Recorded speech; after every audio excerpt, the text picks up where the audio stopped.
Koleksi rim terpakai di kedai Wan Cina Part 1 guys. Hari ni Wan Cina nak cerita sikit pasal koleksi rim 17 terpakai yang ada di kedai Wan Cina. Okey, ini adalah Part 1. Kalau korang belum follow kita lagi, follow dulu untuk part kedua, ketiga dan keempat. Banyak saiz lagi yang ada.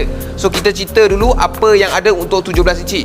Okey, untuk 4 lubang ini ataupun 8 lubang, nampak 4x100 kita ada TE, RPF1, RS05AA, Boston, Honda, Mini Cooper dan juga ZE40.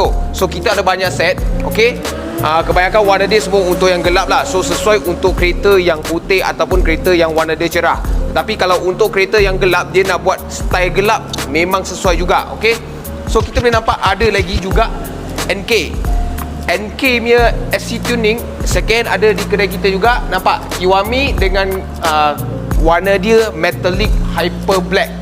Kita boleh nampak hyper black dia ada warna glitter-glitter dekat sini. Okey, kita lagi ada Avant RG warna hyper black juga.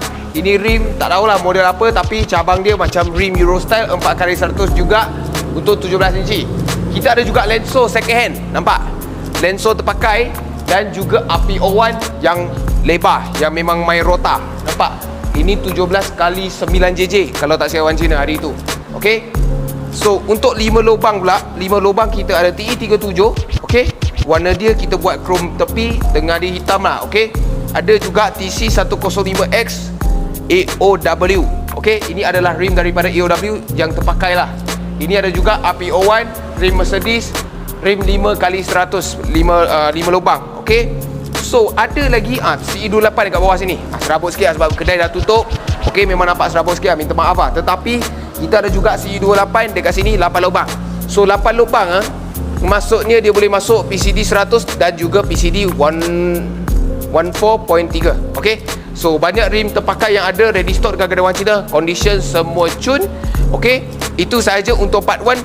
Kita nak tunjuk part 2 nanti untuk saiz lain. Tapi kalau korang belum follow dulu. Nanti kita tunjuk part 2 saiz apa guys. Okey guys, itu sahaja untuk video kali ni. Kita nak cerita sikit pasal koleksi rim 17 terpakai yang condition dia cun ada di kedai Wan Cina. Okey, so kalau korang suka video kali ni, tolong like, share dan komen dekat bawah apa yang korang nak tengok seterusnya. Macam biasa, cari Wan Cina. Thank you guys.